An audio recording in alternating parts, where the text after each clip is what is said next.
میں نے شوہر سے بھی شکایت کی کہ مجھے خود اتنی محنتوں سے لا کر اب تمہارے ماں باپ کو میرے اٹھنے بیٹھنے پر بھی اعتراض رہنے لگا ہے۔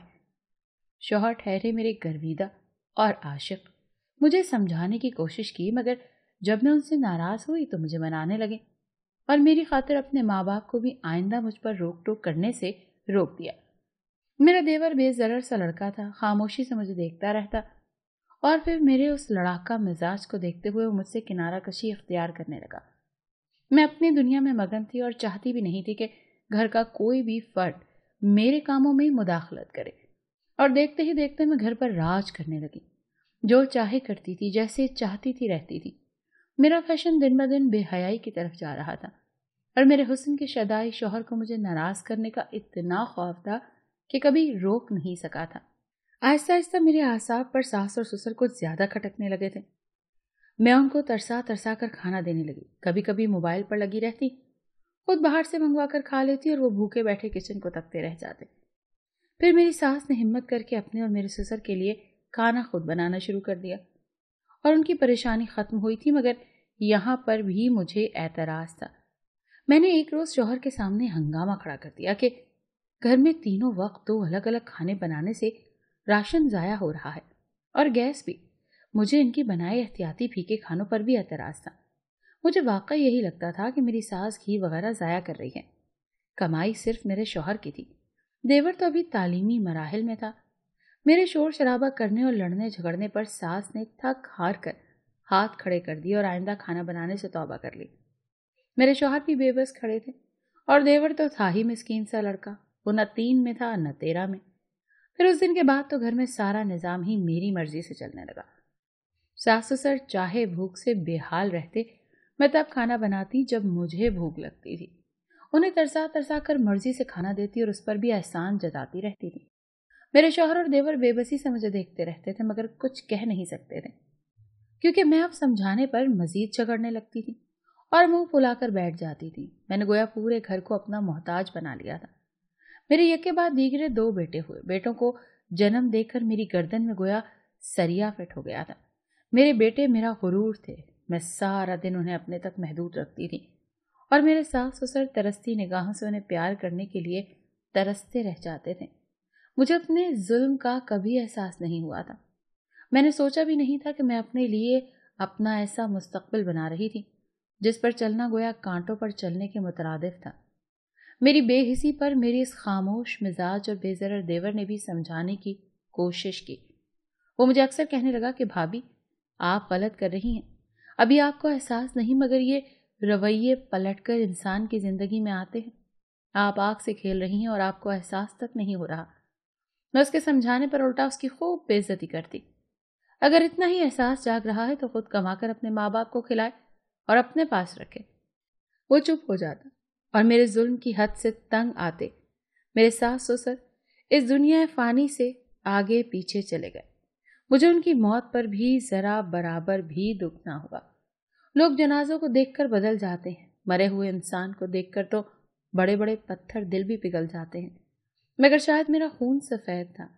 میں شاید اس نہج پر تھی جہاں انسان لاش پر سے بھی آسانی سے گزر جاتا ہے۔ وہ 2 کمزور وجود جو اب ایک عرصے سے آواز تک بلند نہیں کرتے تھے، وہ میرے لیے بوجھ تھے۔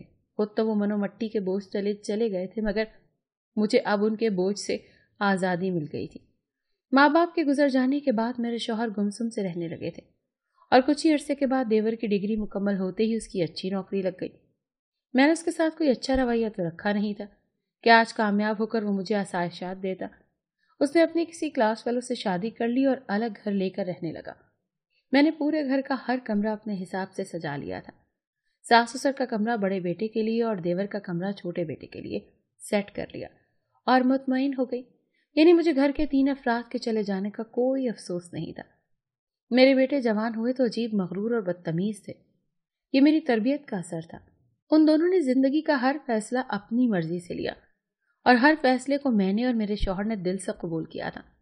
حتیٰ کہ شادیوں کا وقت آیا تو دونوں نے اپنی پسند کی لڑکیوں سے شادی کی اور ہم ماں باپ کا ان کی شادیوں میں بس اتنا کردار تھا کہ ہم نے اخراجات پورے کی اور تیاریاں کی۔ بہویں نئے دور کی تھیں، انہیں آتے ہی میرے کھانوں میں نقص نظر آنے لگے۔ خود کچن سنبھالنے تو نت نئے تجربات کر کے ہر دن عجیب سے کھانے بنا لیتی۔ شاید عمر کا تقاضا تھا کہ اب میں بازاری کھانے اور تیز مسالے نہیں کھا سکتی تھی، مگر میرے پاس تو اور کوئی راستہ نہ تھا۔ دبے دبے الفاظ میں بیٹوں سے کہنا چاہا تو انہوں نے لاپرواہی سے کہہ دیا کہ عادت نہیں ہے نا، کھاتے رہنے سے عادی ہو جائیں گی۔ میرا معدہ بگڑنے لگا تھا۔ میرے شوہر تو بالکل ہی ایک طرف چپ کر کے رہنے لگے تھے، نہ بحث کرتے نہ ہی کسی بات پر اعتراض کرتے۔ وہ بیچارہ تو جوانی میں کبھی نہیں بول پایا، اب تو اس کی ہڈیوں میں اتنی جان بھی نہیں تھی کہ وہ اونچی آواز سے بات بھی کر سکتا۔ ایک دن میں نے زچ ہو کر اس سے کہہ دیا کہ یہ گھر ہمارا ہے، ہم مالک ہیں، آخر وہ بہوؤں کو اور بیٹوں کو سمجھاتے کیوں نہیں؟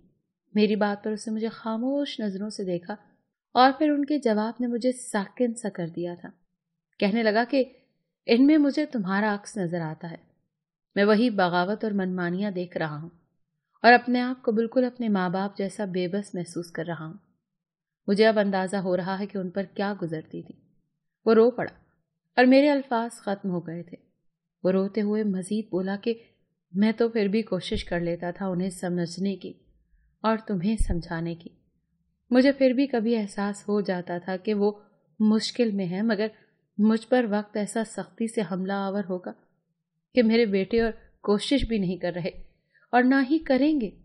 انہیں احساس نہیں ہے اور وہ مگن ہے اپنی زندگیوں میں، بالکل ویسے جیسے تم تھی۔ میرے شوہر سسک رہے تھے اور میں اپنی جگہ جم چکی تھی۔ کتنا سچ کہا تھا انہوں نے، اپنی بے رحمی مجھے اب محسوس ہونے لگی تھی۔ اب مجھے اپنے ساس سسر کی خاموش نظروں کا درد یکدم محسوس ہو رہا تھا۔ اس رات میرے شوہر سوئے تو صبح اٹھنا نصیب نہ ہوا۔ مجھ پر تو قیامت سی گزری تھی۔ میں غم سے نڈھال تھی اور میری بہویں سکون سے ایک طرف بیٹھی جنازہ اٹھنے کا انتظار کر رہی تھی۔ میرے شوہر اس سخت زندگی سے نجات حاصل کر گئے تھے اور میں اپنے کیے کا حساب بھگتنے کے لیے ابھی زندہ تھی۔ شوہر کی وفات کے بعد میں اکیلی رہ گئی۔ پہلے اپنا غم ان سے کہہ کر ہلکی ہو جاتی تھی، مگر اب تو سننے والا بھی کوئی نہیں بچا تھا۔ وقت گزرنے لگا، میں بھی شوہر کی جدائی کا صدمہ بھولنے لگی۔ مجھے اور بھی بہت غم مل رہے تھے جھیلنے کے لیے۔ اب میرے ساتھ بھی وہی ہونے لگا تھا۔ کھانے کی آس میں بیٹھی رہ جاتی اور بہویں یہ کہہ کر جان چھڑوا لیتی کہ انہیں میرا خیال نہیں آیا تھا۔ اب تو انہیں میرا کمرہ بھی مطلوب ہونے لگا تھا۔ ایک دن بیٹے میرے پاس آئے اور میں جو خوش ہو رہی تھی کہ شاید آج انہیں یاد آ گیا کہ ان کی ماں زندہ ہے، ان کی تمہید پر میرا دل کٹ کر رہ گیا۔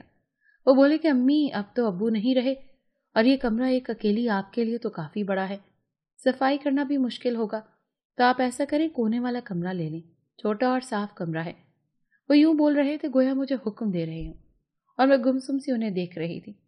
وہ کونے والا کمرہ جو کل تک گھر کا فالتو سامان رکھنے والا سٹور تھا، اب ماں کے لیے بہترین اور صاف کمرہ بن گیا تھا۔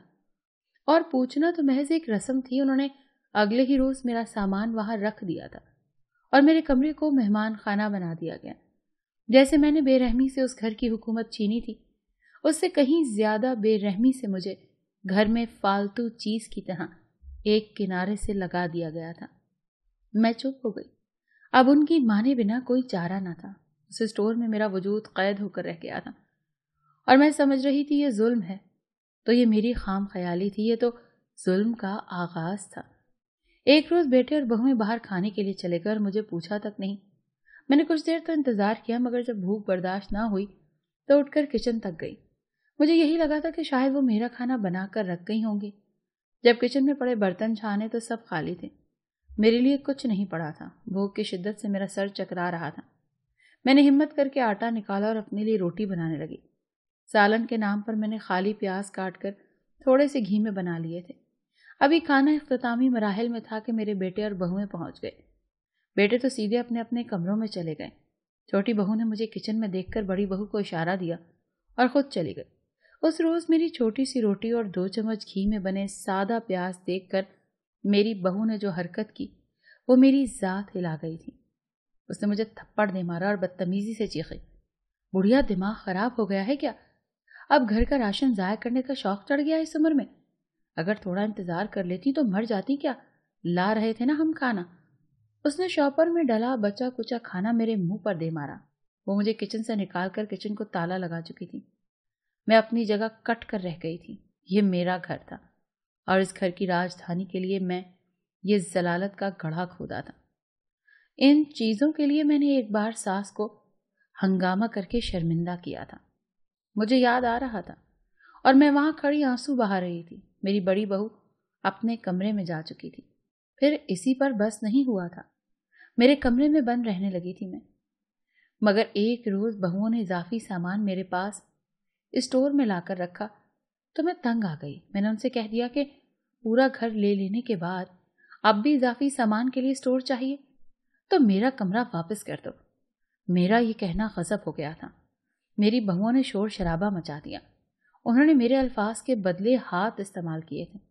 مجھے مار دھاڑ کر بھی انہیں سکون نہیں ملا تھا۔ وہ بکتی جھکتی چلی گئی تھی۔ میں بستر پر گر گئی۔ میں کیا کچھ کرتی رہی تھی اور اب بدلے میں کیا کیا جھیل رہی تھی۔ دیور کی وہ باتیں آج مجھے یاد آ رہی تھیں جب وہ کہتا تھا بھابھی آپ آگ سے کھیل رہی ہیں، مگر اس وقت مجھ پر جوانی کا نشہ سر چڑھ کر بول رہا تھا۔ اتنا کہہ کر اس عورت نے اپنی چادر سے اپنے آنسو صاف کیے اور کچھ توقف کے بعد پھر سے بولنے لگی۔ میرے بیٹوں نے مجھے ہاتھ سے پکڑ کر گھر سے باہر نکال کھڑا کیا۔ میری بہویں رو رہی تھیں کہ میں اب ان پر ہر وقت اعتراض اٹھا کر تنگ کرتی ہوں۔ انہیں بیویوں کے آنسو تڑپا رہے تھے اور ماں کا وجود کھٹک رہا تھا۔ میں خاموشی سے چلی اور اس ٹرین پر سوار ہو گئی۔ اب کراچی جا کر یہاں بھیک مانگوں یا گھروں میں کام کر کے اپنا پیٹ بھروں گی۔ وہ عورت اب رو رہی تھی اور مجھے سمجھ نہیں آ رہا تھا کہ اس پر ترس کھاؤں یا نفرت کروں۔ اس نے جو کیا تھا اسے کہیں زیادہ جھیل لیا تھا۔ اب فیصلہ تو اللہ نے کرنا تھا، اس کا عذاب ختم ہوگا یا بڑھ جائے گا۔ میرا اسٹیشن آ چکا تھا۔ ٹرین سے اترنے لگی تو وہ عورت مجھے حسرت بھری نگاہ سے دیکھ رہی تھی، کیونکہ میرا شوہر مجھے لینے کے لیے اسٹیشن پر موجود تھا۔ میں اتنی ظالم نہیں تھی کہ اس عورت کو وہاں چھوڑ کر اپنی زندگی میں آگے بڑھ جاتی۔ میں اس کا ہاتھ پکڑا اور اپنے ساتھ گھر لے آئی۔ میرا گھر کا اوپر کا پورشن خالی تھا۔ گھر لا کر میں نے اپنے شوہر کو تھوڑا اس کے بارے میں بتایا تو شوہر کو بھی کوئی اعتراض نہ ہوا۔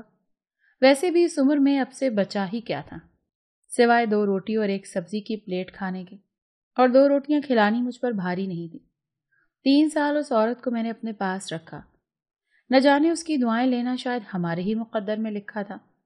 شوہر کا کاروبار دن دگنی اور رات چگنی ترقی کرنے لگا۔ میرے ایک ایک روٹی کے نوالے کے بدلے اس کے اندر سے دعا نکلتی تھی، اور پھر ایک رات وہ ہمیں چھوڑ کر ہمیشہ کے لیے اس دنیا سے چلی گئی۔ آج میں ایک کنال کے گھر میں خوش و خرم اپنی زندگی گزار رہی ہوں۔